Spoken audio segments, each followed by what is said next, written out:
Hurmatli xonimlar va janoblar, O'zbekiston Respublikasi Prezidenti Shavkat Miromonovich Mirziyoyev el-yurt umidida bilasizmi? Aviabiletidan tortib, yashashi, kontrakti, hammasini qoplab beradi-da. Gugurcho'ppa ham olib ketmaydi. Keyin to'g'risini aytish kerak. Qaysi davlatda bor, men bilmayman, lekin bunaqa narsa bormi? El-yurt umidi bilan Yaponiyaga ketdilar. 4-kursi bitirishim keldilar. Hozir dekan bo'lib ishlayaptilar. Ko'plab joydan taklif tushadi, chunki el-yurt umidining kadrlariga boshqacha nazar bilan qarashadi ko'pchilik. Bekor el-yurt umidi emas-da.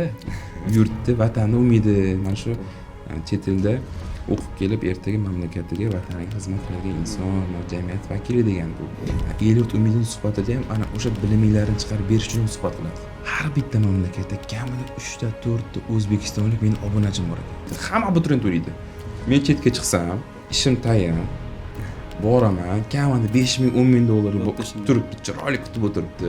Uyda mehnat qilmagan bola chet elda borib, qanaqa mehnat qilayotganini men ko'rib hayron qoldim. Adliya vazirligining matbuot xizmatiga kirsa bo'ladi-da. Misol uchun-da, ijtimoiy siyosiy hayotda qanday nutqning o'rni qanaqaligi, notiqlikni o'rgatadi, misol uchun lider degan odam. Zo'rsan, gap bo'lishi mumkin. Biliming bor, boshqa bor. Ishontira olmadim. Ko'pchilik ko'plab kitob o'qiydi, lekin uni hayotda ishlatmaydi-da. Yur ustozga. Qadriyatingga tushadimi? Fikrlashingga tushadimi? Qidir o'sha ustozlarni, yopishib ol unga. Shularni ketidan yurgin. Lekin o'sha Ashid Sadullayev yoshlar sharagining direktori xursand bo'lganlar sho'ri bu katta ishonch deganlar. Boshqa matbuot kotiblari hazil qilib kichkina deb chaqiradi. Ana bor to'ra maktab kichkina deydilar hammalar. Nechtasi o'zini ishlagan bo'ladi, nechtasi shunchaki mana shu tizimdan boshqasi o'tmagan bo'ladi. Oliy ta'lim tizimida berayotgan bilimdan tashqari qo'shimcha o'zi mustaqil o'rganganlar yutadi. Xo'sh, assalomu alaykum hammaga. Avvalambor Prep kanali kuzatuvchilariga YouTube'da navbatdagi son podkastimiz chiqyapti. Bilasiz, undan avvalgi podkastlarimiz el-yurt umidi g'oliblari bilan edi. Bugun ozgina burilish qilmoqchi bo'ldik, ya'ni ijtimoiy yo'nalishlar, ozgina ijtimoiy umuman mavzularda gaplashishga qaror qildik. Har doim zerikdik o'sha el-yurt umidining g'oliblari yo'q. Bugun endi sal jamiyat haqida ham gaplashaylik. Faqat chet el haqida emas, o'zimiz O'zbekistonda nimalar bo'lyapti. Shuni bilish uchun mana bugun podkastimizga mehmon taklif qilganmiz. Ismlari Shohruh aka, Shohruh Qo'chqorov, yoshlar faoli. Mana bugun podkastimizga yo'q deb kelmaganlar uchun avvalambor men sizga juda ham katta rahmat aytaman, Shohruh aka. Agar anaqa qisqacha o'zingizni tanishtirsangiz, auditoriyaga bilib oladi. Assalomu alaykum barchaga, assalomu alaykum hurmatli do'stlar. Bizni ijtimoiy tarmoqlar platforma orqali kuzatgan do'stlarimiz, yoshlar, abituriyentlar barchaga. Ismim Shohruh, familiya Qo'chqorov. Ayni naqadar bu yuqori ta'kidladingiz, yoshlar faoli, yoshlar vakili, targ'ibotchi, ijtimoiy tarmoqlarda endi bloger tanishadi ko'pchilik. Bundan tashqari o'zimiz yoshlar vakilimiz, yoshlar agentligida loyihalar rahbari sifatida yuritamiz, yoshlar va qonun loyihasida. Bundan tashqari o'zim iqtisodchiman, Jahon iqtisodiyoti va diplomatiya universitetini tamomlaganman, xalqaro iqtisodiyot yo'nalishini. Hozirgi kunda To'ron bankda, Bosh bank respublikasida boshqaruv raisining axborot siyosati masalalari maslahatchisi, matbuot kotibi lavozimida ishlaymiz. Salkam 2 yil bo'ldi. Respublikadagi eng yosh matbuot kotibi, rahbariyat tarkibida nimaga desangiz, bu ham bir endi qaysi ma'noda yoshlarga berilgan ishonchda endi bu ham bir ishonch. Mana shu narsalar natijasida. Hop, Shohruh aka, menda bir savol bor. Bizani kuzatadiganlar hammasi, men o'ylayman, shu bilimdon odamlar. Ular uchun keling bitta ozgina ochiqlab ketaylik. Yoshlar faoli deganda o'zimiz nima tushunishimiz kerak? Avvallaring tushunamiz, maktabda barkamol avlod, yoshlar yetakchisi maktablarda bilinardi. Mana endi hozir siz har xil yo'nalishlar bo'yicha yoshlar faoli. Yoshlar faolining missiyasi nimadan iborat o'zi? Ana o'sha siz aytgan barkamol avlod, maktab payti yetakchi deysiz-ku. Biz ham mana o'sha 2018-17-yillardan Yoshlar ittifoqi sardori bo'lib shakllanganmiz. Qaysi ma'noda o'sha loyihalarni ham bizda shakllanishimiz sababchisi bor. Sababi bor demoqchiman. Nimaga desangiz, nutqimiz, omma oldida gapirishimiz, o'zi jamoa bilan ishlash, psixologiya deydimi, umuman olganda o'zini tutish, yondashuv deydimi, hamma kichik bir maktab davrida endi yosh o'quvchilarga tez o'zlashtirilgan payti bo'ladi. Ular mana shu jarayonda o'zini ustida ishlab, o'rganib, sekin-sekin. Endi yoshlar faol qanday? Faqat tadbirbozlik emas, yoshlarning hozirgi kunda muammolari ham juda ham ko'p. Ya'ni yoshlarga, misol uchun, turli xil masalalar bo'ladi ularda hayotida, misol uchun ijtimoiy sohada deymizmi, iqtidorlarni kashf etish bo'yicha. Endi misol uchun o'zimiz stipendiyalar olganmiz, islohotlar bilan g'olib bo'lganmiz, turli tanlovlar, turli g'oliblarga erishganmiz, stipendiya mukofotlarga erishganmiz. Endi yoshlar faoli deganda ana faqat o'zi yuradi, balkim ortidan o'ziga o'xshagan shu kabi yo'nalishlarda ham yangi kadrlar tayyorlaydi. Ya'ni o'rgatadi. portfolio tayyorlash qanaqa bo'ladi misol uchun yo bo'lmasam ijtimoiy siyosiy hayotda qanday nutqni o'rni qanaqaligi notiqlikni o'rgatadi misol uchun lider degan odam bundan bolalarni boshqarish deganda topshiriq bersang bo'ladi emasda hayot ya'ni ularni boshqarish deganda to'g'ri iste'dodi iqtidoriga qarab yo'naltirish bu ham bir hozirgi kunda bir masala misol uchun bittasi keladi media sohasi juda ham kuchli lekin majburiyatdan uni endi oddiy qilib aytganda yuridik universitetga kirasan yo palonchi universitetga kirasan deb aytishgan majbur o'qiydi lekin iqtidorini qidirsangiz u boshqacha lekin shunaqalarni lekin ham yurist bo'lish kerak ham media sohadan ketgisi keladi bular qanday nima qilsa bo'ladi demak adliya vazirligini matbuot xizmatiga kirsa bo'ladida misol uchunda yo'nalish qiziqishlarini birlashtirib endi kollaboratsiya qilib endi misol keltiryapman bunaqa yoshlar ham juda ham ko'p bularga yo'nalish ko'rsatish kerak ustoz shogird an'anasi qancha ustozlarimiz bor misol uchun ulardan sekin boshma bosh o'rganib kerak bo'lsa yo'naltirish masalasini maslahatlar olish masalasini ilgari suriladi shu yoshlar vakilining vazifasi shu deb o'ylayman misol uchun Shohruh aka manda bitta yaxshi savol paydo bo'lib qoldi bilasiz endi baribir bizani o'zi umuman faoliyatimiz El-yurt umidi faoliyatiga doir El-yurt umidi masalan suhbatlariga o'quvchilar tayyorlash bilan ko'pincha faoliyat olib boramiz endi o'sha yerda bilasizmi o'quvchilarni maskani aytaman 10 tadan 9 tasida ya'ni keling 90% deylik bitta muammo bor ya'ni bu notiqlik ya'ni bilimi bor dunyoqarashi zo'r lekin eng qizig'i o'tirgan hay'at a'zolariga o'zini kim ekanini yetkazib bera olmaydi bor bilimini yetkaza olmaydi yoki ishontira olmaydi bilasizmi mana ko'p men e'tibor beraman El-yurt umidi suhbatga kirgan o'quvchilarimizni hay'at a'zolari aytar ekanda zo'rsan gap bo'lishi mumkin biliming bor boshqang bor ishontira olmading deydi ho'p endi mana o'zingiz aytyapsiz yoshlar faoliman ketimdan yoshlarni tortishim kerak keling shularga bir zo'r maslahat bering qanaqa qilib notiqlikni rivojlantirsak bo'ladi va основном 11 sinf bolalar topshiradi lekin ishonasizmi magistraturaga topshiruvchilarda ham nutq yo'q introvert gapirgisi kelmaydi hayot baribir ochadi ularni bir kun no tanlovda baribir yuzish uchun bir ikkita balki uni yo'nalishi bordir siz o'zingiz boshingizdan o'tkazgan balki zo'r savol berdingizda endi men ham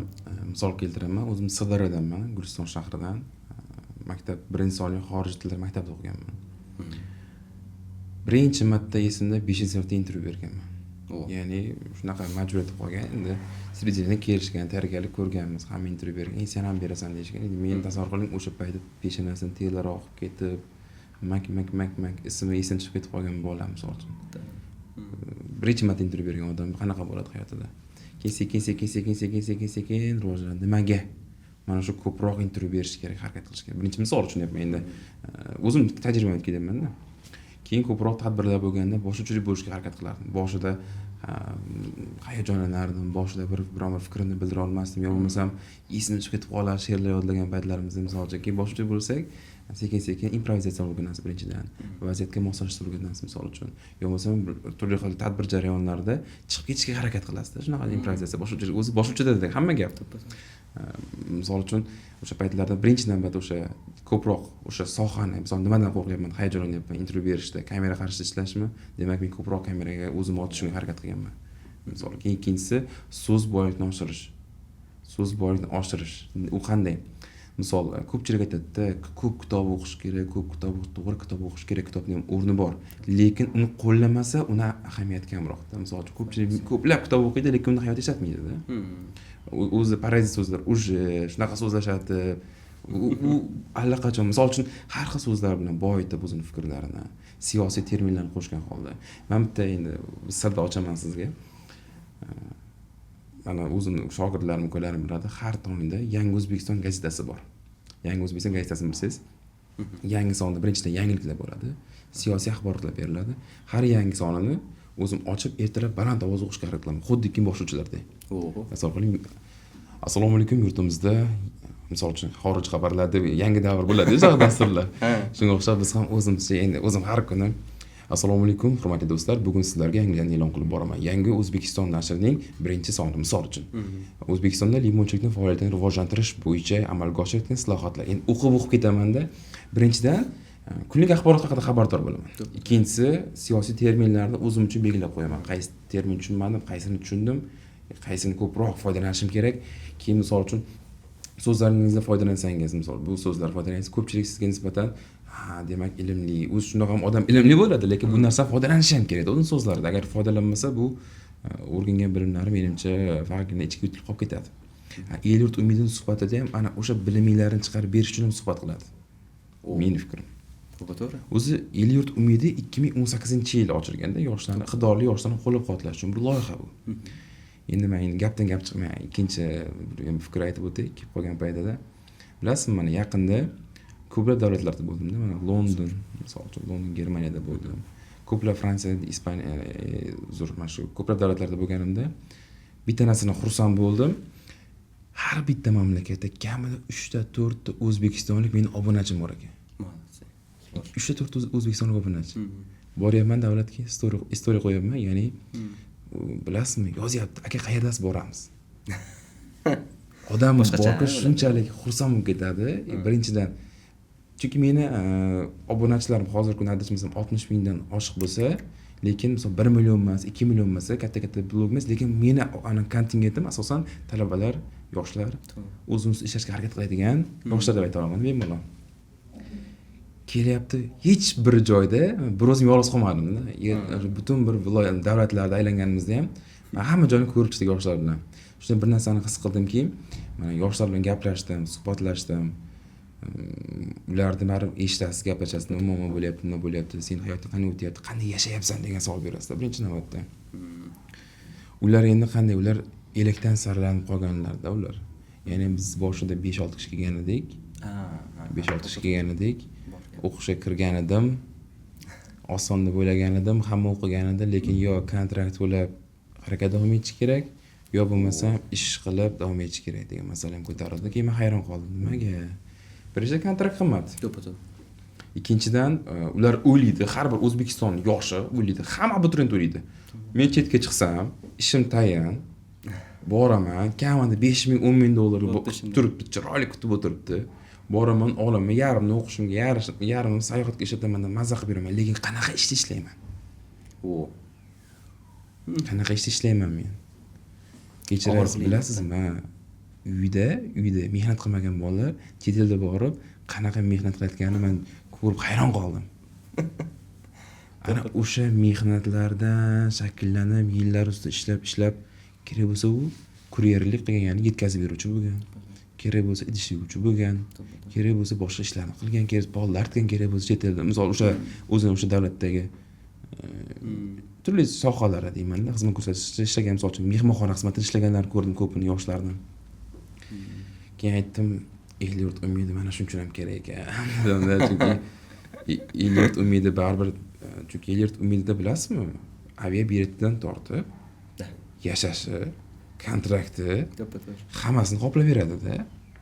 Gugurcho'ppa ham olib ketmaydi o'ziga. Shuni aytaman. Keyin to'g'risini aytish kerak. Qaysi davlatda bor, men bilmayman, lekin bunaqa narsa bormi? Mana bor, lekin hamma davlatda bormi? O'zingiz misol keltira olasizmi? Misol qayerlarda bor? Qaysi davlatlarda bor? Qozog'istonda bor. Qozog'iston. Kelajak fonda bor. U ham xuddi shunaqa El-yurt umidiga o'xshab jo'natadi. Arabistonda ham bor, Saudiya Arabistonida ham. Hammasida bor, o'ziga yarasha. Hamma davlatda bor demak. Deyarli bor. Hammasida deya olmaymiz, bor. Lekin men bilmadim, o'zbek yoshi tavakkaliga borib harakat qilgandan ko'ra o'zini ustida ishlab, ilm olib, keyin El-yurt umidiga topshirgan holda tep-tekinga o'qib kelsa menimcha boshqacha bo'lsa kerak. Endi bilasizmi, bitta narsada El-yurt umidiga borib o'qib, endi ko'pchilik fikr bor-da, deydi, El-yurt umididan ketasan, qaytib kelgandan keyin majburiy ishlab berishing kerak. U yerda katta pul olgan odam bu yerdagi arzimagan oylikka ishlaydi. Yo'q, kechirasiz. Mana shu tema. Kechirasiz. Borib qaytib kelgan odam, endi men o'zim ustozimni keltirayman sizga. Diplomatiyada ustozim bo'lardilar. Birinchi kursga kirgan paytimizda. Endi birinchi kursga kirgan paytimda zamda ekan, o'shaga adashmasam. Yo bo'lmasam yetakchi ham bo'lganlarda endi. El-yurt umidi bilan Yaponiyaga ketdilar. 4-kursni bitirishimga keldilar. Hozir dekan bo'lib ishlayaptilar. Ko'plab joydan taklif tushadi. Chunki El-yurt umidining kadrlariga boshqa nazar bilan qarashadi ko'pchilik. Ko'pchilik boshqa nazar bilan qaraydi. Endi misol borib bepulga davlat hisobidan o'qib kelgandan keyin bu yerda kirib davlatga xizmat qilish kerak. Endi kechirasiz, oldingi maoshidan hozirgidan farqi bo'lsa kerak. Ancha farqi bor. Ustamalari bilan. Yashang. Endi ularni hech kim aytmaydi-da. Hech kim aytmaydi bu narsalarni. Misol uchun men ham bilmayman, qancha oylik oladilar, lekin bu El-yurt umidining kadrlari juda ham ko'pda. Hozirgi kunda qanchasi rahbar lozim ishlayapti. Sherzod Shermatov bitta misol. Vazirimiz. vazir hamma taniydi bu insonni. Davlatimiz rahbari ko'p ishonch bildiradilar ularga. Chunki mana shu kadrlardan chiqqanlarda o'sha umiddan bekor el yurt umidi emasda. Yurtni, vatanni umidi. Mana shu chet elda o'qib kelib ertaga mamlakatiga, vataniga xizmat qiladigan inson, jamiyat vakili degan bu bejizga emas, nomi ham o'ziga yarashadi.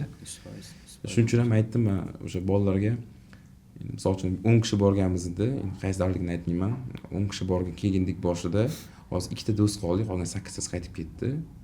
Bunaqa ko'p. Ikkitasi endi so'rang qanaqa majburlikdan qolganda, chunki davlat o'zimizga qaytib kelsa, bu yerda yana qayerda o'qiyman degan savol tug'iladi, yo bo'lmasa nima qilaman, o'sha qo'rqib. Avvalambor uyalish ham bor ekan. Eng asosiysi ota-onam nima deydi, qarindoshlarim nima deydi? Qarindosh emas, eplolmabsan. qo'shnilar nima deydi? El yurt oldida sharmanda bo'lmaymanmi deydi. El yurt oldida. Ketdi, misol uchun Germaniyaga ketdi, o'g'limni faxrlanib yuradi. Ertaga eplolmasdan qaytib kelsam deydi. Shuni ham eplolmabdi degan gap so'z tarqasa yaxshi emas deydi. Shuning uchun ham qo'rqadi ko'pchilik. Lekin majbur harakat qiladi. Shuning uchun ham majbur harakat qiladi deb o'ylayman men fikrim. To'ppa-to'g'ri. Shohruh aka, bitta qiziq savol kelib qoldi menga. Nechta davlatda bo'ldingiz shu kungacha? Xo'p, o'tgan yil hisobida olib qarasak, endi biz davlatimizdagi investitsion salohiyatni rivojlantirish bo'yicha karantin agentligimiz, savdoni rivojlantirish agentligi Turon bank hamkorligida O'zbek limoni brendini dunyoga tanitish uchun ko'plab davlatlarda ko'rgazmalar bo'lib o'tdi. Ana shu O'zbek limoni. O'zbek limoni. O'zbek paxtasi emas. Yo'q, O'zbek bug'doyi ham emas. Bilasizmi, limon o'zi subtropik davlatda o'sadigan sitrus mevada, o'zi. Sitrus meva. Lekin davlatimiz rahbarining tashabbuslari bilan har bir tijorat banklariga mevalar, sabzavotlar bo'lib berilgan. Shu o'rinda Turon bankka limon berilgan. Endi limonni bilasizmi, biz o'zbek limoni bilan Turkiyaning limonining farqi bor ekan ancha. Boshqa davlatning limoni farqi bor ekan. Chunki yaxshi yoki yomon? 1000 marta yaxshi. Nimaga desangiz, mana oldin misol Londonga borganman, ayting endi gapdan gap chiqib qoldi, aytishim kerak edi. Londonga bordik. Katta bir o'zbek milliy kuni bo'ldi. Ko'pchilik kelyapti, endi qiziqyapti, ko'plab millatlardan kelib o'sha o'zbek limonini tatib ko'ryapti. Bir marta yeb ko'radi. Postni olib tashlab yeb ko'rmoqchi. Voy, posti bilan yeb ko'ring dedim. Birinchi marta yeb ko'rdi, tushunmadi. Bu apelsinmi deyapti boshqa ko'ra. Apelsinga o'xshash rang deydi. O'zbek bizim milliy qiziqchiroq bo'ladi. Ha, qiziqchiroq bo'ladi. Chunki u navi ikkita, Toshkent hamda yubileyli navi bor O'zbekistonda. Ana o'sha navni yeb ko'rib, bu limonmi, mandarinmi deyapti. Apelsin deb. Aldayapsan deydi. Yo'q, o'zbek limoni brend shunaqa. Ham bu yeb ko'ring, haqiqatan O'zbekiston yeb ko'ryapti, haqiqatan limon ta'mi ham bor. Keyin post qalin emas. Boshqa, misol uchun Afrika mamlakatida limonlar ichi quruq bo'ladi. Post qalin bo'ladi. Keyin taxirroq bo'ladi. Nafaqat Afrika, Turkiya mamlakatlari misol uchun. Biz endi O'zbekistonda jannat yurtda o'sgandan keyin boshqa bo'ladi. Xullas aytmoqchi bo'lman, shu limon bahonasida bordik, ya'ni limon targ'ibotida bordim. Endi ham tarjimon sifatida bordim delegatsiyaga, o'zim tijorat banki tadbirkor bordik, ham tarjimon, ham tashkilotchi, ham bir axborot media vakili sifatida ijtimoiy tarmoqlar o'sha PR qilib yoritish brendini butun bir dunyoga hamkor kollaboratsiya qilish. Misol uchun chet elga borganimizda ham ularning hamkor televideniyalari bilan, bloglar bilan ishlash masalasini kiritdik, kollaboratsiya qilib birgalikda shartnomalar imzolash masalasini kiritdik ko'plab davlatlarda. Ana o'sha misol uchun Londonga bordim, Latviyaga bordim, Germaniyada bo'ldim. Singapurda bo'ldim. Shu Malayziya, Tailand davlatlarida bo'ldikda, qo'shni davlatlarda.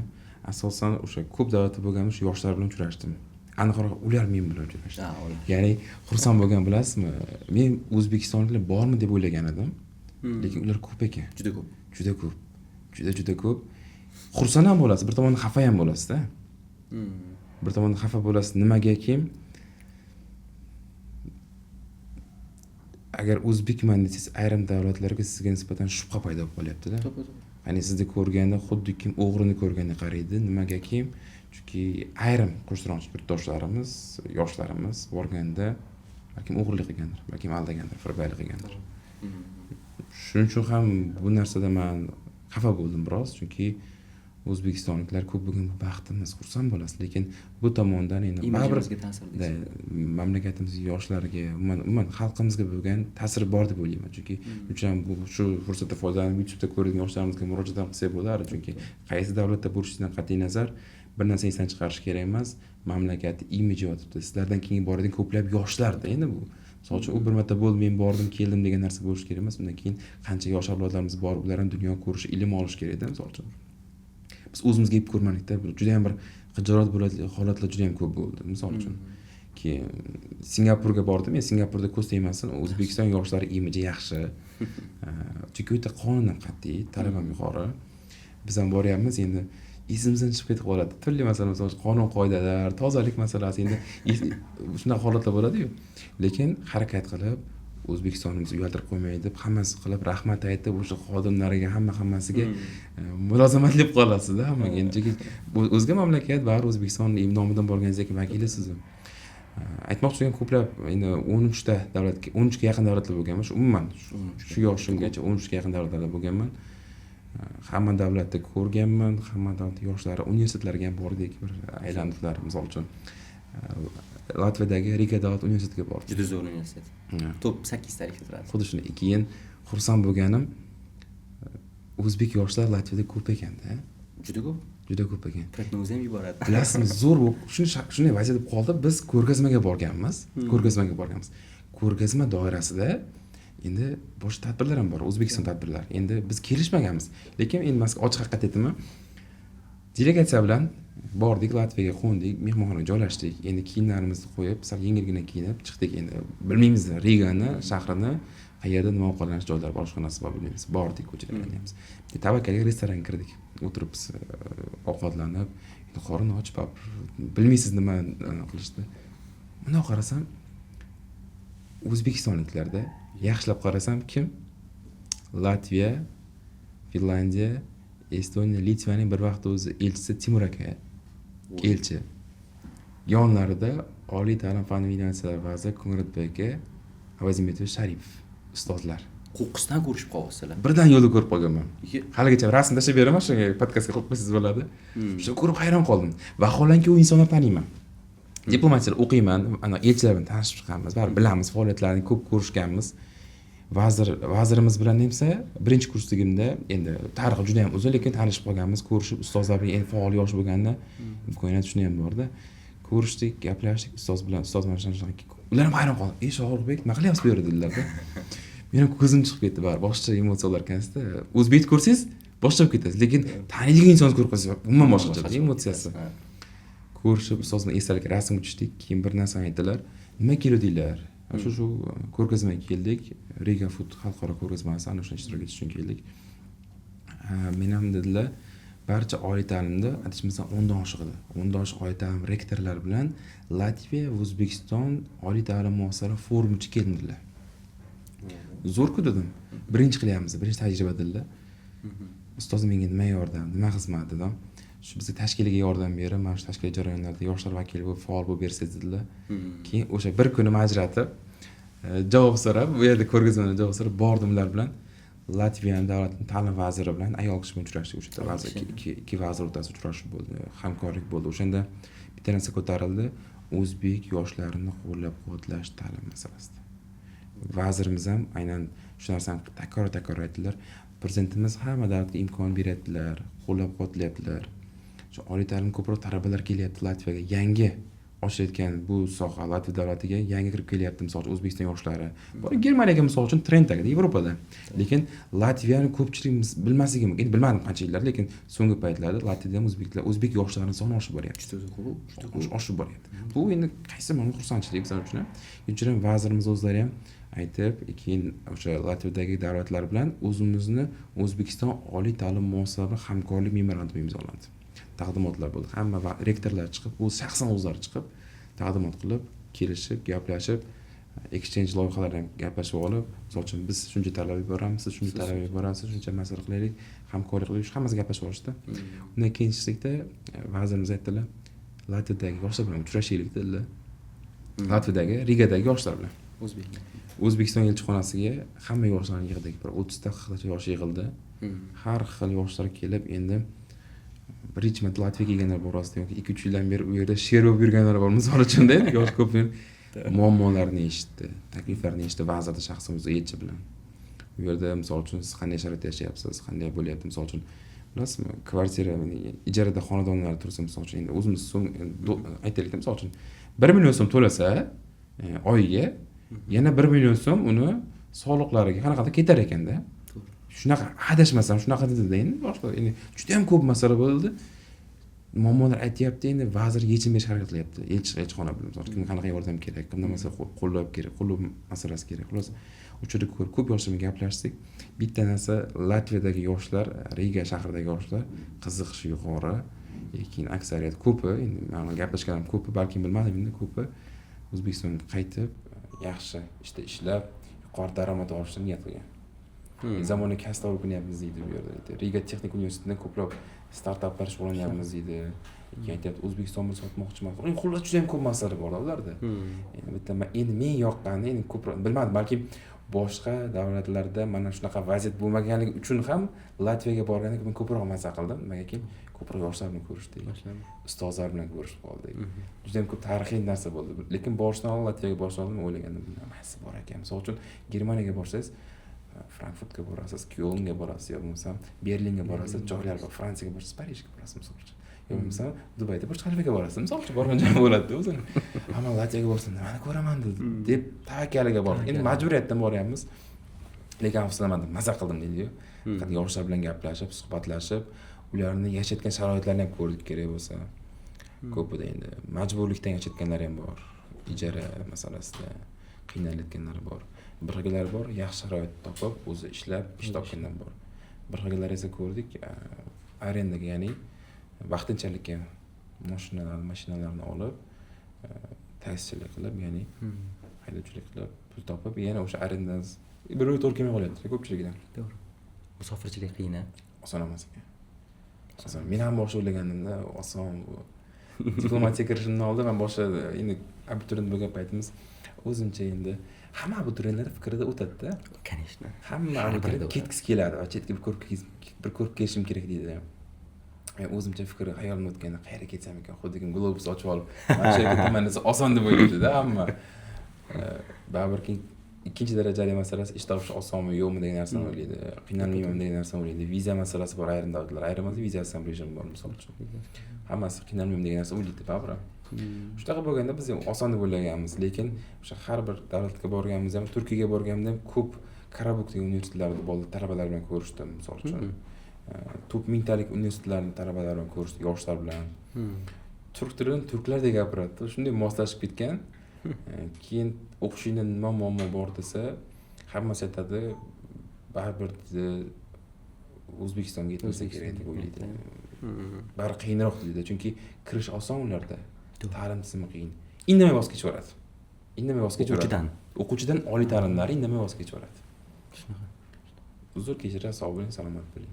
Bizda qo'y deydi misol uchun, shartnoma kontraktini to'la deydi, misol qo'y birovni bolasi deydi, imkoniyat beradi misol uchun, mayli deydi. Hozir tizim bo'yicha kursdan qoldiradi, qo'llab-quvvatlaydi, lekin ayrim xorij mamlakatlarida oliy ta'lim muassasalarida shunchaki voz kechadi, kulib turadi. Sog' bo'ling, salomat bo'ling. To'g'ri, aka, menda savol bor-da. Yoshlar juda ko'pda hozir, chet elda yoshlar juda ko'p. Ko'plarini o'zlarining loyihalari, startaplari bor-da, lekin kimga kelib, kimga qanaqa murojaat qilishni bilmaydi. Kimga kelish kerak? U bechara ideyasi o'zini ichida yonib, o'zini ichida o'chib qolyapti ko'pini. Qarang, startap deganda o'zi ko'pchilik bor-ku, IT sohada o'ylaydi-da. Startap faqat IT sohada deb o'ylaydi. Startapda misol uchun xizmat ko'rsatish sohasida ham qilsa bo'ladi. Agro sohada ham startaplar bor misol uchun. Yo bo'lmasa turli sohalarda-da endi startap deganda bu yangicha yondashuv, bir loyiha, zamonaviylashuv. Endi startaplarga qarab, misol uchun boshqa tijorat banklarida fondlar bor. Yoshlarni qo'llab-quvvatlaydigan tayanch banklar bor misol uchun. Birinchisi, ikkinchisi, endi startapga qarab yoshlar ishlari agentligiga murojaat qilsa ham bo'ladi. Har haftada yoshlar agentligining direktori Alisher Abdullayev nafaqat Telegram kanalida ham jonli efir qiladi, balki jonli tarzda yoshlar bilan ko'rishadi. Vaholanki siz bilan ko'rish oliy ta'lim forumida ham o'sha maqsad nima bo'lganki, forumda o'sha oliy ta'limga jalb qilish asosiy, yoshlarni ilmli qilish va mana shu o'quv markaz ochgan odamlarni, yoshlarni, endi shu o'quv markaz ta'lim tizimiga kirib kelayotganlarni qo'llab-quvvatlash bo'lganda. Internet eshitdingizmi o'zingiz ham o'sha yerda? Ko'makda misol uchun chekka hududlarda o'quv markazi ochsa subsidiya berish masalasi. 130 million so'm. Yashang. Birinchisi. O'zbekistonda IELTS 9 desa ko'pchilik qanaqa edi misol? Hozir ko'payib ketdi. O'sha paytda aytadilar nechtalar degan. 63 ta yoki 69. 69. Xolos 60 dan oshiqda endi IELTS 9lar. Bu Qozog'istonda ham bunaqa natija yo'q. yashang. Shunaqa. Bu nimaga oxirgi so'nggi vaqtlarda mana shu so'ng 10 yilda sekin ta'lim, el yurt umidi, oliy ta'lim isloh qilinishi, yoshlarni qo'llab-quvvatlashi, misol uchun IELTSga birinchi marta topshirayotganda 7,5 yuqori pulni qaytarib berish mukofotlash tizimi qilingani, misol uchun ibrat loyihalari qilingani, deb o'quv markazlariga ochiq imkon yaratib bergani. Misol uchun agar o'quv markaziga ochiq imkon yaratib berib, subsidiya berib, imkoniyat bermasa, mening fikrimcha kim o'quv markazi ochishni xohlaydi? Riskdan qo'rqadi, tavakkalchilikdan qo'rqadi ko'pchilik. Lekin mana shu tijorat banklariga imtiyozli kreditlar berish natijasida, mana shu ta'lim qo'llab-quvvatlash natijasida barchasi prezidentning xohish irodasida. Davlat rahbariga mana shu narsani qo'ygan ilgari surmaganlarida, balki mana shu IELTS 9lar chiqmagan bo'larmi? Yana ham bilmadim. Lekin bu aniq fakt. To'g'ri. Agar bunaqa qo'llab-quvvatlash tizimi bo'lmaganda, menimcha bunday narsa bo'lmasdi. Tasavvur qiling, sizga pul bermasa, siz qayerdan motivatsiya olasiz? Pul bu motivatsiya. Ha, pul bu motivatsiya. Yoshlarga ham xuddi shunaqa. Bu yerdan sharoit qiyin bo'lib tursa-yu, qiyin bo'lib tursa, lekin o'qishga sharoit bo'lmasa, nima qiladi? Ishlaydimi? Nima qiladi? Bozorga chiqadi, nima qilib ishlaydi? Nima qilishga majbur bo'ladi? Maktab o'quvchilari majbur bo'ladi. Ha, lekin prezident tashabbusi bilan yoshlar daftar tashkil qilinib, kerak bo'lsa qo'llab-quvvatlandimi? O'quv markaziga yo'llanma berildi, bepul o'qiysan dedi, til o'rganishni. 2+6 loyihasi. Misol uchun bittasi. Yana bittasi haydovchilik qilish, taksi shofyor bo'lmoqchi endi, haydovchilik qilmoqchi. Nima o'zim uyga ikkitadan olib kirmoqchi. Nima qiladi? Yoshlar daftariga kiritildi, haydovchilikka bepul o'qitildi. Rava olishga misol uchun qo'llab-quvvatlandi. Yana qanaqa kredit olmoqchimisan do'stim dedi. Ha, olmoqchiman. Nima qilmoqchisan? Mana qanaqa masala. Bo'ldi, mana marhamat. Mobilografiya degan soha endi kirib keldi-da. Misol o'sha bir 5-6 yil avval mobilografiya wow deb yangi kirgan, ko'pchilik bilmasdi-da. Hozir endi bilasizmi? Kimda iPhone bo'lsa mobilograf? Ulardan ko'p yo'q. Kimda iPhone bo'lsa mobilograf? Kamerani bilan ushlab olsa bo'ldi. Qimmatroq mobilograf. Shuncha aytmoqchi bo'lganim, o'sha mobilografiyaga ham o'qitildi ko'p yoshlar. Bu sekin-sekin bozor to'yindi deb bu narsaga sekin-sekin bepul o'qitildi, qo'llab-quvvatlandi. Lekin o'zi mevasini berdi bu narsa. Ya'ni kimdir daromad topdi, kimdir shuning orqasidan ta'limga qiziqishi ortdi, sohada qiziqishi ortdi misol uchun. Kimdir o'zi xohlab investitsiya kiritib harakat qildi. Lekin mana shu qiynalgan, endi biz yoshlar ishlari agentligida mana shu aynan qizil toifa deyiladi, yoshlar daftaridagi yoshlar deyiladi. Shunaqa qatlam bor. Endi nima degani, boquvchisini yo'qotgan, nogironlik bo'lganlarni endi boquvchisini yo'qotganlik bu ayb emas-da bu. To'g'ri. Endi misol hamma ham yashashga haqqi bor-ku. To'g'ri. Lekin mana shu prezidentimizning imkoniyatlari bilan, qo'llovlari bilan eng quyi, mana shu eng chekkadagi yoshlarga imkon berildi. Ibrat farzandlari loyihasi. Bepul platforma. Ingliz tili. Ingliz tilida qancha odam o'qiyapti? Milliondan oshiq odam o'qiyapti hozir. Ha, milliondan oshiq. O'sha kuni siz bilan forumda ko'rdik. Xo'p, endi qarang. IELTS 8 olmasin, ibrat orqasidan 7,5 olmasin. Boshlang'ich bilimga ega bo'ladimi? To'g'ri. Bu bepul o'qib, qanchadir dars o'rganib, hech bo'lmasa noldan beginner bo'lmaydi-yu, muhimi. Biz o'quv markaziga baribir aytadi ko'pchilik, "Yo'q" deydi, "o'quv markaziga borish kerak, o'qish kerak, bu qilish kerak" deydi. Hamma endi baribir. Albatta, chunki bizda endi ko'z-ko'zga tushib turmasa, dars qilmaydi o'zbek xalqi. Yoshlarimiz ayniqsa ko'z-ko'zga, aksariyat, endi hamma ham emas, yana bu ham tanqid qilib ketish kerak emas-da. Ko'z-ko'zga tushib turmasa, kimdir mamnun qilib kelasan demasa, ko'pchilik dars qilmaslik ehtimoli yuqori. Kimdir o'rgatib turish kerak. Har doim endi. Menda misol shunaqa. Balkim aksariyat o'zbeklar ham shunaqa. Yoshlarimiz demoqchiman, endi tanqid bo'lish kerak emas bu narsa. Nimaga desangiz, mana shu narsa bo'lsa, baribir boshlang'ich beginnermi, boshlang'ich ko'proq bilimlarni oladi-da o'ziga ko'pchilik. To'g'ri. Keyin yangi funksiyalar qo'shilib, chatlashish, ya'ni ustozlarga biriktirish masalasi bo'ldi ibrat loyihalarida. Misol bu narsa. Nafaqat til o'rganish, hamma sohada imkoniyat bor-da hozir. Misol uchun Turon bank yoshlar ishlari agentligining hamkorlikda yoshlar uchun nima loyiha ko'p aytasiz. Boya ham siz aytasiz. Endi podkastni boshlanish oldin savol beraman Turon bankka nima qildi yoshlar uchun deb aytaman degan. Sen keyingi savolga o'tib ketyapman. O'zim boshchilik qilib o'zim savollarga javob. Bo'lmaysiz. Turon bank bilan yoshlar ishlari agentligi hamkorlikda ustoz AI loyihasi bor. Turon bankniki. Turon bankniki emas, Turon bank yoshlar ishlari agentligi birgalikda hamkorlikda ustoz AI platforma ishlab chiqilgan. Zo'r. Bilmasdim, hozir bildim to'g'risi. Ustoz AI platformasi bilasizmi? Bu zamonaviy kasb deyman. Hamma mana hududlarda, hozir men Namangandan keldim, boshqa hududlarda bo'ldim. Birinchi bergan savolim, kim deyman, bepul deyman, $1000, $2000 kursni bepul o'rganishni xohlaydi. Men to'lab beraman deyman-da. Ishonasizmi? Hamma aytib o'qishga ko'taradi. Men deydi. Shu bepul o'rganamiz ham men deydi. Lekin hammada bunday imkoniyat bor. App Store'dan, Google Play'dan kirib, ustoz AI ni yuklab olib, zamonaviy kasblarni bepul o'rganishingiz mumkin. Zamonaviy kasb o'zi nima desam, hamma o'tiradi-da. Mobilografiya, birinchi mobilografiya. Ikkinchisi turadida IT deydi. Hop, IT dan soha yo'nalishlari ko'p, tarmoqlar ko'p. Qaysi IT? Jam turadi. Treyning deydi. U yo'q lekin dedi. Yo'q, nima mayli, xafa bo'lmang. Mayli, qo'shib qo'yaman deb qo'yaman. Lekin mana sayt yaratish, video montaj, no code degan masalalar bor. Misol uchun, mobil videografiya, video montaj, xullas hokazo yo'nalishlar bor. Juda ham ko'p tarmoqlarda. Keyin limonchilik kursi ham bor. Limonchilikda qo'shib qo'ygan. Chunki biz boshqa homiylikda deydik. Zamonaviy kasblar bepul o'rgatiladi. Hech bo'lmasa boshlang'ich etapda o'rganib olib, o'sha darslarni ko'rib chiqib, oltin, kumush, bronza sertifikat oladi. Oltin, kumushni olasiz. To'ron aka istalgan filialga borasiz, sizga bepul karta ochib beradi. Plastik karta. Xo'sh. Misol uchun, bitta imkoniyat. Yana siz mobilografiya kursini umuman ustoz AI-ga kirib, o'sha AI loyihasiga kirib, hamma kursni tugatib coin yig'asiz. Ustoz coin degani tangalar, ya'ni ustoz tangalarni yig'ib chiqasizda, uchrashuvlar. Misol uchun siz Alisher Zafarov bilan ovqatlanishni xohlaysizmi? Alisher Sadullayev bilan. Yo'qsa Hasan Husan tadbirkorlarimiz bo'ladi, misol uchun Korzinkaning egasi, misol uchun. Zafar aka qo'shing, misol uchun. Shunaqa tadbirkorlar bilan ko'zi ko'ringan uchrashib, ertalab bir biznes lan chiqishni xohlaysizmi? Конечно. Xohlaysizlar. Ustoz AI do'stlar. Ustoz AI qiling. Yuklab olasiz, darslarni o'qib chiqasiz, tangalarni yig'asizda, ko'proq tanga yig'ib, keyin sotib olasiz. Ya'ni tangalaringizni almashasiz. Bepulga bilimni pulga aylantirasiz. Notebook olsangiz bo'ladi, telefon olsangiz bo'ladi, smartfonlar. Turli xil maishiy narsa sovg'alar olsangiz bo'ladi, yutib olsangiz bo'ladi, o'sha tangalarga borib sotib olasiz. Tangani qayerdan olasiz?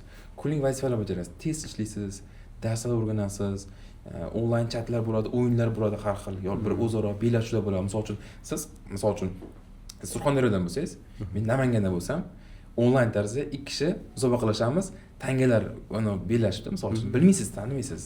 Tavakkaliga o'sha tizim orqali mana shu narsa ham bir platformaga aylandi. Bepul narsa desa ko'pchilik bundan o'ylaydi, qadr bo'lmaydi. Qadr bo'lmaydi. Lekin bu narsa endi baribir shu narsani rivojlantirishimiz kerak. Bu hammasi ustoz AI, misol uchun zamonaviy kasblar bepul o'rgatish, ta'lim, fanlar ham bor, ingliz tili, matematika, ona tili, har xil fanlar ham bor. Misol uchun abituriyentlar uchun zo'r narsa bu narsa. Tayyor bilimda bu narsa. Ustoz AI, ibrat tillar. Xorij tillar o'rganmoqchi, faqat ingliz tili, rus tili emas. Nemis tili bor, fors tili bor, turk tili bor, ispan tili bor, italyan tili bor. Hamma tili bor-da, koreys tili ham bor-da. O'rgansa bo'ladi. Boshlang'ich, hech bo'lmasa boshlang'ich, yo'q, men baribir o'quv markaziga boraman, noldan boshlayman deganda, noldan boshlashdan avval bepul nima tizimlarni o'rganib olsa, qaysi darajada agar bilim oshadi deb o'ylayman, o'quv markaziga borsa ustozi qiynalmaydi, o'zi ham ko'proq vaqt ketib qolmaydi pul qiymat jihatdan. To'g'ri. Nima to'g'ri desangiz? Yo'q, to'g'ri. Uschess loyihasi bor. Uschess endi bu shaxmat, aqliy o'yin. Buni rivojlantirish kerak. Misol uchun shaxmat o'ynashni ko'pchilik bilmaydi. Yana bitta loyiha bor, mutolaa. Kitobxona. Kim o'qigan misol uchun? To'g'ri. Ko'pchilik bahonasi bor-da, vaqtim bo'lmaydi, ishim ko'p. Audio formati bor, audio formati bor. Ish qilib ham eshitsa bo'ladi misol uchun. Shunaqa loyihalar juda ko'pda, endi mana sekin-sekin yangi tizim. Endi bu ancha yillardan beri bor tizim. Yoshlar ishlari agentligi tomonidan davlatimiz rahbarining qo'llovlari, misol uchun ustoz AI loyihasi prezidentimiz farmoni bilan qilingan bu narsa. Prezidentimiz tashabbuslari, prezidentimizni mana shu huquqiy, qonuniy qo'llab-quvvatlovlari bilan butun bir xalqimiz uchun qilingan loyiha. Hamma loyiha shunaqa. Tashabbuskori davlatimiz rahbari. Chunki yoshlarga imkon kerak, qo'llash kerak, yaratish kerak, ularni yo'naltirish kerak turli sohalarga, ularni yaxshi ish topib, yaxshi hayot kechirish uchun ham harakat bo'ladi bu narsa. Endi bir narsa aytaman, sal g'alatiroq bo'lishi mumkin bu narsa. Yoshligimizda ustozlarga ko'p savol berardik, matematika ustozim bo'lardi. Men aytardim, nimaga maktabda, masalan, davlat shu ta'lim tizimini zo'raytirib yubormaydi. Hamma nimaga aqlli bo'lib ketmaydi deganimda, yosh bola edik endi. O'sha paytda bizga shunaqa aytardik, "Xo'p, Sarvar, hamma aqlli bo'lib ketdi. Xo'p, oxir nima bo'ladi keyin?" dedi. Men aytdim, "Nima demoqchisiz ustoz?" desam, "Xo'p, san arabiyni kim tortadi? Santexnik kim bo'ladi? Yoki deylik ko'cha supuruvchi kim bo'ladi?" dedi.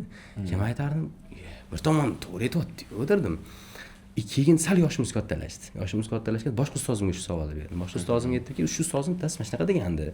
Ko'chada aravakashini kim qiladi, santexnik kim qiladi, elektrik kim bo'ladi degandi desa, chet eldan odam olib kelib ishlataylik degandi. Yashang. Keyin men aytdim, bizni qurbimiz yetarmikan unga desam, nima qilishimiz kerak uning uchun deb savol bergan edi. Men aytdim, bilmadim dedim. Bu payt yosh edik hali.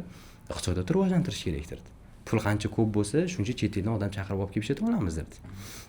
Men bu narsaga prosta o'sha paytlarda to'g'risini aytaman, juda zo'r mavzu edi. Menga to'g'risi o'sha paytda ustozlarimiz esa ishonib ketaverganmiz-da, to'g'ri. Hamma o'qimishli bo'lib ketsa bo'lmas ekan, kimdir baribir santexnika bo'lib qolish kerak ekan-ku deb shu narsa o'ylardik. Bu bilmadim.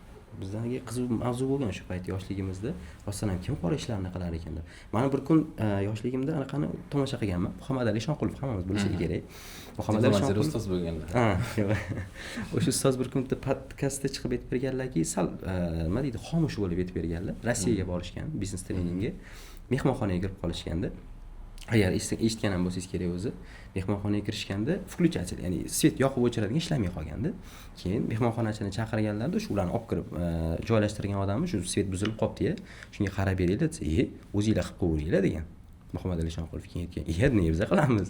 Bizning ishimiz emas bu, shuni qilib to'g'rilab berasiz bunisi. O'zbeklarga 40 hunar oz-ku, o'zinglar to'g'rilab qo'yish bilmaysizlarmi degan. Aslida bunga qilib beradigan odam yo'q emas. Bor endi o'zinglar bilasizlar deb o'ylagandik deb ustlaridan kulgandek qilib chaqirib yuboraman, bo'pti deb ketganda, axir ular biznes treningga boryapti, lekin ularni yerda bunaqa kutib olishyapti. Va bu narsani ular sal ranjib aytib berganlar-da. Men o'zim guvoh bo'lganman shu narsani. Aytmoqchimanki, bizani mana o'zbek xalqiga 40 hunar oz. Bu menimcha noto'g'ri. Menimcha bitta narsada zo'ri bo'lishi kerak ekan. Santexnik bo'lsa, zo'r santexnik bo'lsin. Sartarosh bo'lsa, zo'r sartarosh bo'lsin. Men shunaqa sartarosh tanishim bor. Ishonasizmi? 4 ta filial ochib, shu 600 dan ortiq o'quvchi o'qitib qo'yibdi-da o'zi. Har oy o'quvchilardan pul olib shunaqa hozir katta misol anaqaga erishib ketdi. Nima qilayga? Demak, sartarosh bo'lib turib ham qilsa bo'lar ekan-da. Demoqchiman, shu faqatgina u biznesmen yoki faqatgina u misol til o'rganish shart emas ekanda. Mana shu narsani ko'rib qoldik hozir. Aytmoqchiman, bu ham bir yaxshi narsa menimcha. Bir ko'rish kerak shuni ham. Bir o'zbek aytdingiz-ku, 40 hunar oz dedingiz.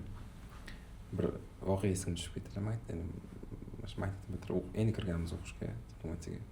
Bitta do'stimiz qiziqishga ham koreys tilini o'rganyapti, ham xitoy tilini o'rganyapti, ham turk tilini o'rganmoqchi, ham rus tilini o'rganishga harakat qilyapti-da.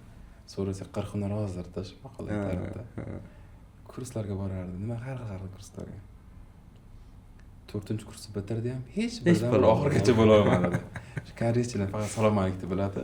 Yapon tilidan salom alaykum, xitoy tilidan. Hammasidan begina. Hammasidan shu begina darajadan yo'q o'tolmaganda, 40 hunar oz deb yuravergan. Oxirida suhbatga borganda, misol bari suhbatga kirasiz, kompetitsiyaga ma'lumotnoma bilan kirasiz. Savol beradi, necha til bilasan deydi. 4 tilli ham. 4 til deydi. Endi misol uchun 10 tilni o'rgangan bo'lsa, chalamachaga hammasini aytadi. Qaysi bir gapirchi desa, hammasi A1 emas-da, kerak bo'lsa-da, misol uchun. Bizda zo'r bahona bor-da bizda. Bilaman dedi. Men gapira olmayman-da deb qo'ydi. Lekin men bilaman dedi. Rus tilida ayniqsa. Ay yashang. Bu bilmayman. Zo'r tushunaman deydi. Zo'r tushunaman, lekin men gapira olmayman-da, bir qandaydir aksentim bor-da. Uncha emasman-da deb qo'yapti. Bu bahona-da, bu aytasiz. Endi boyagi yaxshi narsa haqida gapirib o'tdingiz, ustoz shogird dedingiz. Hozir oxirgi paytda men o'ylayman, ko'pchilik bu narsaga rivoya qilmay qo'ydi. Yashang. Chunki hozir g'arbdan bizga bir shunaqa narsa kelib qoldi, sen o'zing kuchlisan, o'zing self study qilsang, o'zing ko'p narsaga erisha olasan, ustoz nima kerak senga? Shunaqa narsalar kuchayib ketganligi paytda oxirgi payt ustozlarga o'zi e'tibor ham qilmay ketdi. Lekin men haligacha shuni tarafdoriman. Bilasizmi? Chunki men bitta narsa aytaman. Xuddi misol o'zim hayotimdan, men o'zim sport bilan shug'ullanishni yaxshi ko'raman. 5 yil davomida sport bilan shug'ullandim. 5 yil tasavvur qiling. Oxirida grija bo'ldim, balo bo'ldi, battar bo'ldi, ustozsiz bo'ldi, xullas, o'shanaqa ish bo'ldi. Keyin mana ustozga borishni boshladim. 3 oy. O'sha 5 yillik nima 5 yil ichida qanaqa natija qilgan bo'lsam, o'zim ustoz bilan shuni 3 oyda qildim. 3 oyda qildim. Men endi o'tiribman. Shuncha umrimni bo'pti-ku, nima bo'ldi endi? 3 oyda ustoz bilan bo'lib qoldi-ku. Shu narsani men kalla ishlatganda ozgina puldan qochdim, to'g'ri. Puldan qochdim, o'zim kuchliman, YouTube bormanda, YouTubedan ko'rib o'rganaman, lekin oxiri voy bo'ldi buni. Grij orttirildi. Endi butun umr ketmaydi u grij o'zidan bilasiz misol. Endi aytmoqchiman, hop butun umrga tamg'a bo'lib qoldi, lekin ustoz baba kerak ekanda. 3 oyda yetishyapman. Ana ko'ra kanallarimizdan, prep kanalimizdan ko'p aytman, ustoz tanlaylar deyman. Masalan, Ilm olish sirlari kitobini o'qigan bo'lsangiz kerak, Imom Zanujiydan. Ustozni kam oylab ketidan kuzatishar ekanda. Bitta masalan o'quvchi ustoz olish kerak bo'lsa, uni oylab ketidan yurar ekan. Kamida 2 oy deganda. Yur ustozni ketdi. Qadriyatingga tushadimi? Fikrlashingga tushadimi? Qidir o'sha ustozlarni, yopishib ol unga. Shularni ketidan yurgin dedi. Yo'q, hozir yoshlarimiz men o'zim qilaman. SAT'ni ham o'zim o'qiyman, IELTS'ni ham o'zim o'qiyman. Erishyapti natijaga, kechroq erishyapti-da. Shunday balki ustoz bilan bo'lgan yaxshiroq. Siz o'z ustoz tanlashda qaysi misol kriteriyalarni birinchiga qo'yasiz o'zi? Bilasizmi, ustoz shogird deb to'g'ri aytdingiz. Hozir kunda ustoz tanlashu shogird bo'lish ham oson emas. Endi o'zimiz yo'q, men o'zim ham yoshman. Lekin ko'plab shogirdlarim bor. Shogird desam qanday? Ustoz darajasi o'zim hali berib ko'ra olmayman.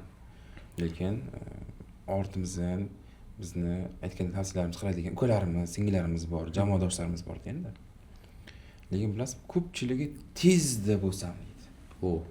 Menga bergan savol, "Okey" dedi. Qandoq siz tez bo'lib ketsam, nima qanday mashina olsam, tez ishga kirsam bo'ladi. Diplomatiyaga kirsam shunaqa ishga o'tamanmi, okey? Deb qo'yaman.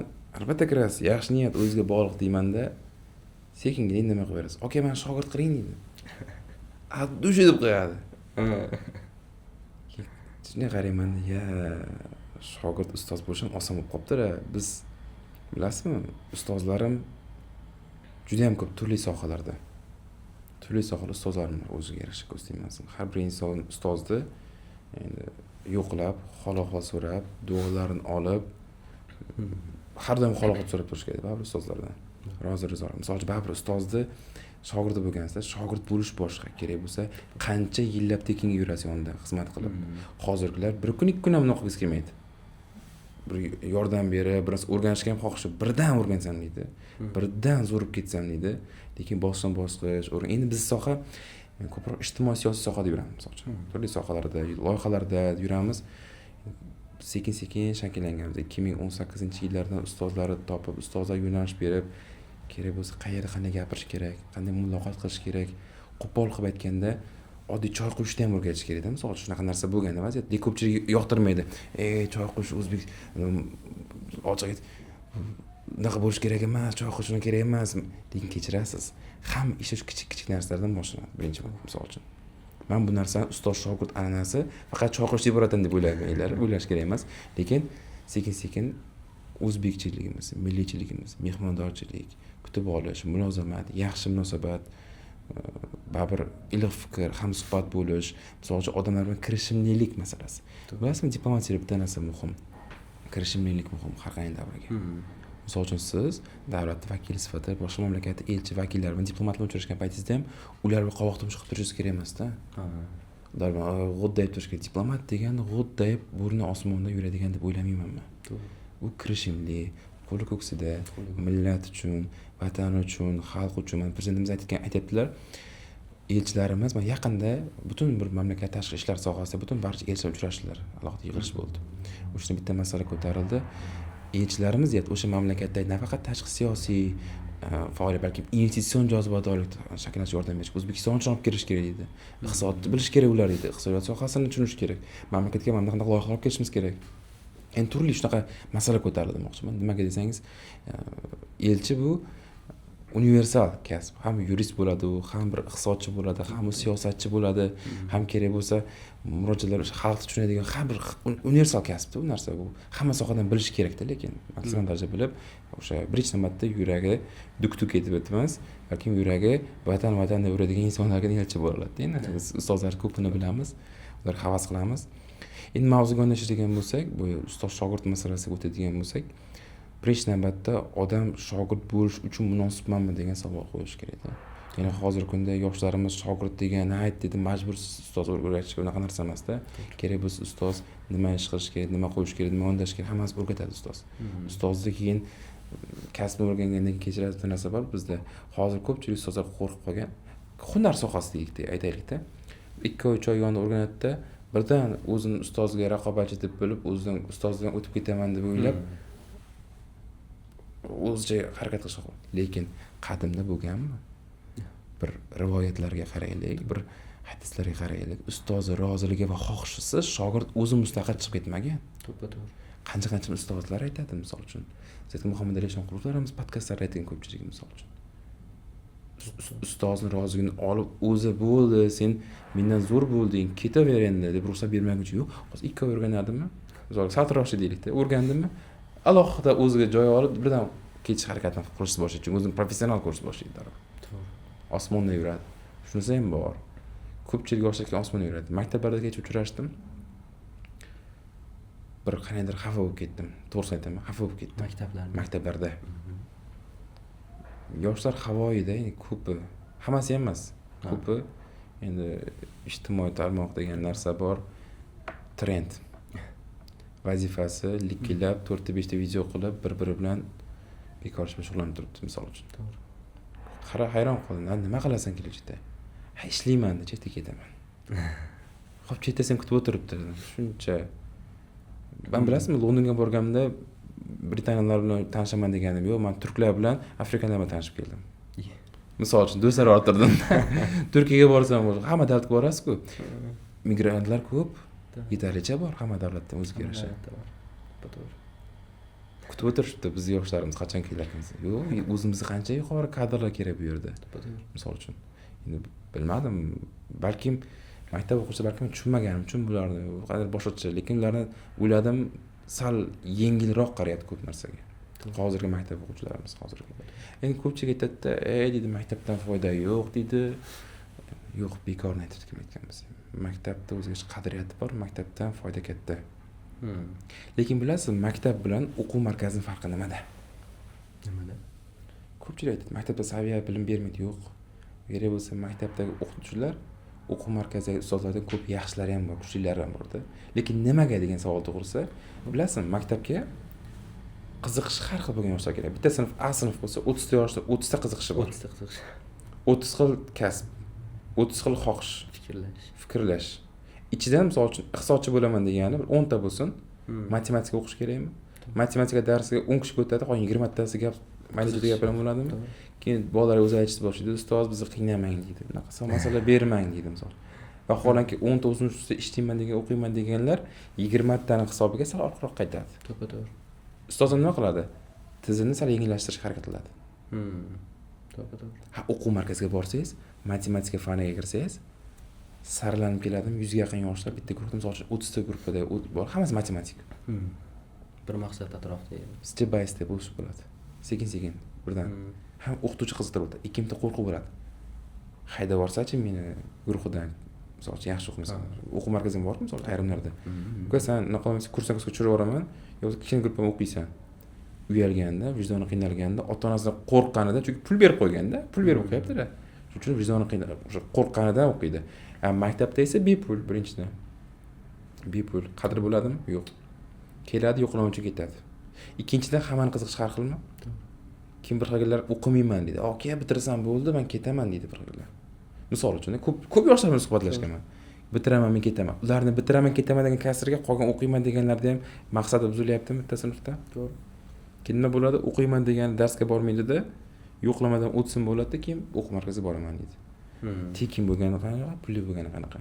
Lekin ayrim maktablarda hozir yangicha tizim qilib, misol uchun ko'p ko'rganmiz. Spets sinflari. Yo'nalishlar misol uchun. Matematika, iqtisod o'qiyman deganlar alohida sinf qo'yadi.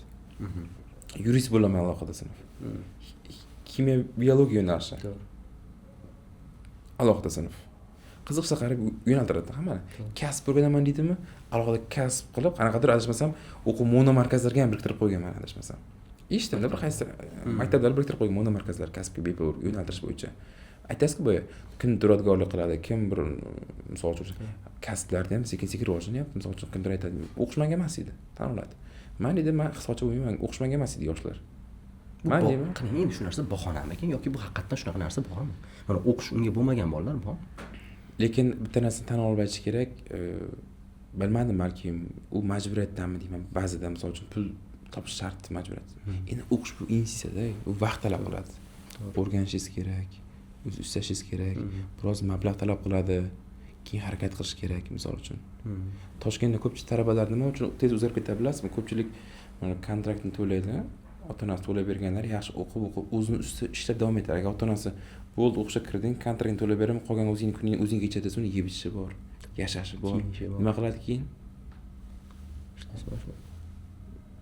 Yetkazib beruvchi o'sha kuryer bo'lib ishlashi mumkin. Yo'qsa bir restoranda ishlaydi, boshqa bo'lsam.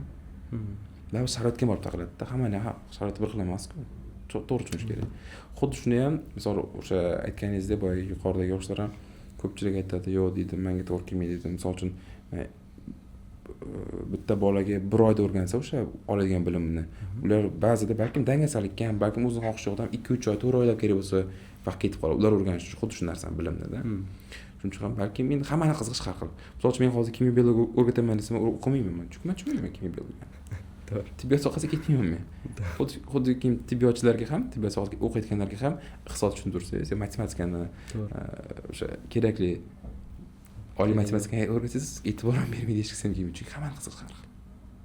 Hamma qiziqish har xil. Xuddi shunday kimlar kasb qilib pul topib ishlashni xohlaydi. Hunarmandchilik qilib, lekin hunarmandchilik qilib ham yo kasb tanlab ham yomon bo'lganlar yo'q. Qanchasi o'zini sohasi mutaxassislar. Misol sartarosh deylik, sartarosh boya aytdingiz-ku. Bilasizmi, blogerlik qilib, sartaroshlik qilib, qancha kreditlar olib, o'zini sohasini ochib, qancha brendga aylanganlar bor misol uchun sartaroshlikda. Balkim ular ham yoshida kursga borgandir o'quv markaziga. Menga emas deb ketgandir, to'g'rimi? To'g'ri. Har xil vaziyatda bo'lishi mumkin. Balkim oliy ma'lumotlidir. Biroq oliy ta'lim bitta diplomni olib, lekin baribir o'zining yuragidagi kasb, o'zi xohlagan qiziqishi tortib ketgani uchun boshqa sohaga ketgandir. Misol shunaqalar ham bor-ku. Bo'lishi mumkin. Albatta bo'lishi Shunaqa ham bor. Zo'r. Endi mana shu narsaga fikringizni bilmoqchiman. Yaqinda bir kompaniyada HR bo'lim boshlig'i bo'lib ishladim va oliy ta'lim HR xodimlar bilan ishlash, endi ko'pchilik izoh berib ketdinglar. Xodimlar bilan ishlash bo'limi boshlig'i bo'lib ishladim va juda ko'plab rezyumelar qabul qildim. 4-kurs yoki universitetni bitirganlardan mana shu o'zimiz xususiylarni bitirishgan. Endi nomlarini aytib o'tirmay, oylik talablari kamida 5-7 million so'mdan boshlanadi. Men tushunaman ularni ham yaxshi, chunki 40 million, 50 million kontrakt to'lab o'qigandan keyin shunaqa oylikka ishlash kerak. Paydi, no degan joyi bor. Rezyumelarini ochsangiz ichi bo'm-bo'sh. Hech nima yo'q. Yo'q, absolyutno yo'q. Men telefon qildim. Og'riqli nuqta. To'g'ri, telefon qildim. Ismlari Aziza ekan bittalarni. Aziza, shunaqa ekan, menga yoqyapsiz misol, lekin ish optingiz yo'q. Mayli, IELTSdan 7 bor ekan. Bo'l, uni ham shu insa kirish paytida olgan ekan, shuni hech narsa qilmabsiz. Lekin oylikni 7 million so'rab qo'yibsiz, deyapman. Ha, 7 milliondan kamga ishlay olmayman, deb. Kim aytayapman, Aziza, xafa bo'lmang, bu siz. Qanaqa qobiliyatingiz bor siz ish qilish? Nima qila olasiz desam, endi o'zingizlar o'rgatib olasizlar deydi. Men aytdim, bu g'alati bo'lmadimi bu? Men sizga o'rgataymi yo 7 million oylik beraymi? Universitetda nima qildingiz? Men deymki, o'qidim deydi. Anaqa deydi, yani nima deydi? Studentlik davridan foydalanib qolishim kerak edi. Student edim-ku, men studentlikni his qilishim kerak edi, deydi. Aytdim, "Xo'p, hech bo'lmasa 3 million so'rang. Biz sizni stajyor qilib boshlang'ichga, internshipga olaylik, volontyorlikka olaylik, ish o'rgataylik 6-7 oy. Endi men aytaman, "Yo'q, unaqasi bo'lmaydi. Men shuncha kontrakt to'ladim, endi ishlayman 3 millionga" dedi. Keyin aytayapman, "Xo'p, 7 million o'zingiz men aytdim unga aytaman. O'zingizni men o'rnimga qo'ying, ish beruvchini o'rniga qo'ying" dedi. Sizni oldinga hech nimani bilmaydigan xodim keldi va siz unga shundoq ham qo'shimcha ish ham o'rgatasiz, unga bilim berasiz ekan-da, ya'ni 7 million pul ham berar ekansiz. Siz uchun bu normal holatmi deyman. Ajoyib. Deyapman-da, keyin aytsam, o'ylanib qolyapti-da. Yo'q, endi baribir men ota-onam qo'ymaydi-da, o'ydi bu. Xo'p, balkim shunaqa payt. Mayli, birinchi kursni suring, studentlik davrini suring. Ikkinchi kursda ham suring. Uchinchi kursda balkim ishlab ko'rishni imkoniyatini ko'rish kerak emasmi o'sha student? Misol bu sizda shunaqa misollar bo'lgan bo'lsa, nima qilsin 3-4 kurslardan teshga borish kerak. Davlatda ham xuddi shunaqa bo'ladi. Nima deydi menga oxirida? Menga staj kerakmi deyapti. Sizlarda ishlab staj olmasam, men qayerda staj olaman? Men aytaman, endi uni bizga kelib yetmasi kerak-da uni. U kechirib qo'yadi, uni 7 million pul berib, yana biz unga staj bersak, unda u bizga nima beradi? Tushunasiz? Ish beruvchi tomonidan noto'g'ri qaraladi bu. Endi menda yechim topa olmadim, to'g'risi. 3-4-kurslarga men misol yechim bera olmadim. Eng zo'r, qayerlarda ishlasin ular endi? Endi qarang, mana shu fikrda endi davom etayda. Mana shu tizimda endi ko'p yurganmiz, ustozlar gapini eshitganmiz. Ma'lumotnoma obyektivga xalq tilida. Hozir hanuzgacha men qiynaydigan savol. Yoshlarga aytaman, obyektivga tashlab ber. Agar yaxshi ish o'rnida qolsa, tavsiya qilishim mumkin kimlargadir, misol uchun ko'p joyda aytadi. Misol ko'p joyda tanishlaringiz biz so'raydi, yaxshi kadrlar bormi shu xorij tilini biladigan deydi, ilmli, o'qimishli, tushunadigan deydi, kirishimli, shustr deydi-ku, kirishimli xalq tilida. Hammasi bitta odamda bo'lishi qiyin-ku buni. Qiyin, lekin shunaqa qobiliyatlarni birlashtirsa ham bo'ladi hammasini. Lekin hammasi nutq ravon eplaydigan bormi deydilar, lekin hammasini birlashtirsa yuqori oylik oladi-da, shuni esdan chiqarish kerak emasdan. Keyin aytaman, kimlar bor deyman, barqadarasiz ma'lumotnoma obyektivga tashlab ber deyman. Bilasizmi qanaqa tashlab beradi? Va odam achinib ketadi. ChatGPT ga yozadi. Men haqimda obyektivga yozib ber deydi. O'zini qayta qo'ygan ma'lumotini yozar, qolganini to'qib ketadi. Shunaqa. To'g'ri. to'rqator. Bu ChatGPT yozgan narsa o'zi ishonib ketar ekan, oxiri shunaqa ekan. Lekin kechirasiz, hali ochiq aytish kerak. Og'riqli nuqta o'sha siz aytganingizdek, hali ko'pchilik osmonda uchib yuribdi. To'g'ri, uchib yuribdi. Oliy ta'limni bitirib turib birdan ishga oladi bo'lyapti ko'pchilik haligacha. Lekin universitetda nafaqat bo'lim yo'qmikan, shulardan bir to'g'ri yo'nalish. Karyera markazi bor. Karyera markazi bor. Ular ham amaliyotga yo'naltirib, endi diplomatiyaga kelib chiqib gapiraman deyman. Diplomatiya karyera markazi borda. Diplomatiya karyera markazida endi o'zim o'qiganim uchun yo'naltiradi bizda. Qo'ymaydi. Ochiq bizda diplomatiya qo'ymagan. Sen mana shu bor amaliyot qilasan, amaliyot qilasan, kirishib ketish uchun qiladi bu narsani. Kirishib ketib, ishga olib tavsiya qilib endi lekin tanasidan chiqarishgan oliy ta'lim ta'limga javobgar. U bandlikka emas. To'g'ri. U talabadan ishga olishga majbur emas, ish berishga bo'lsa, ish bilan qaysi oliy ta'lim bo'ning bo'ladi? 100% talabalar shokir qo'ymang, kechirasiz hech kim. Endi savol qiling. 400 ta odam o'qidi deylik, bitirdi deylik. Soha mutaxassisi 100 tasi birdan mutaxassis bo'lib chiqadimi? Yo'q. Nechtasi bekorchi bo'ladi? Nechtasi nomiga eplab o'tib olgan bo'ladi, 4 yil bitirib olgan bo'ladi. To'g'ri. Nechtasi o'zini ishlagan bo'ladi, nechtasi shunchaki mana shu tizimdan boshqasi o'tmagan bo'ladi. Oliy ta'lim tizimida berayotgan bilimdan tashqari qo'shimcha o'zi mustaqil o'rganganlar yutadi. Zo'r. Ta'limdagi bitta o'zim bergan tizimdagi narsani o'qidim bu yetadi degani emas. O'rganish kerak hayotda, misol uchun. Notiq degan darslar ham bo'ladi ayrim oliy ta'limlarda, lekin buni o'zlashtirish uchun odam o'zini ishlaydimi? Misol uchun gazetalarni o'qib, yashang. Onaga o'ziga mashq qilib, misol uchun kimlarni taqlid qilib o'xshatishga harakat qilib. Misol uchun deyman-da. To'g'ri. Mana shu izoh kelib qoldi. Endi mana shu joyga aytib o'taydi, o'sha kimni taqlid qilish degan joyga. Bolaligimda, kichkinaligimda prezident tadbirlarini ko'rardim-da. Prezident tadbirlarida bir Nodirxon aka, Jamshid akalar degan odamlar, boshlovchi suxandonlar bor, e'lon qiladi.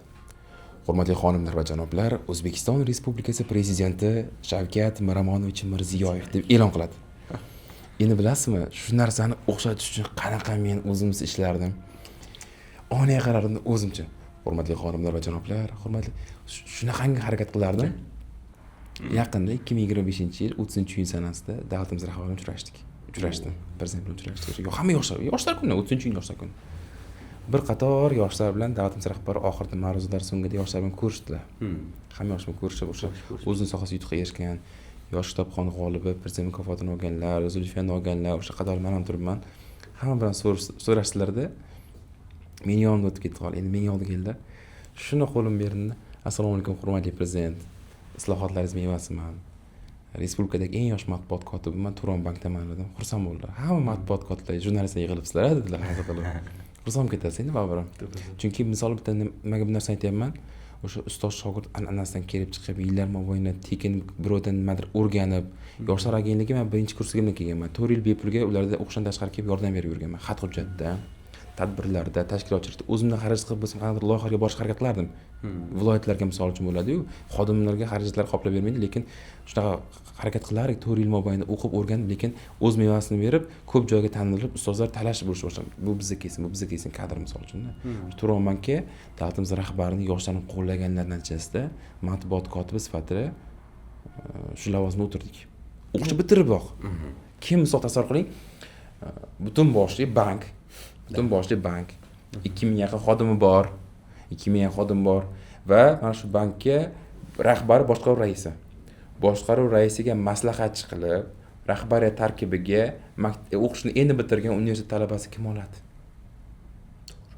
Kim oladi? Ya'ni maslahatchi qilib. Rais maslahatchisi, bank raisi maslahatchisi. Bilasizmi, qo'rquv bo'lgan boshda qanaqa. Lekin o'sha Ashid Sadullayev yoshlar saraganining direktori xursand bo'lganlar, Shoruh bu katta ishonch deganlar. Prezidentimiz yoshlar qanchalik imkon beryaptilar, harakat qilish kerak. Bank raisi qo'llab-quvvatladi. Misol uchun, siz mediada nimadiriz bor degan o'shani. Siz mana shu sohada eplab ketasiz, matbuot kotibi bo'la olasiz.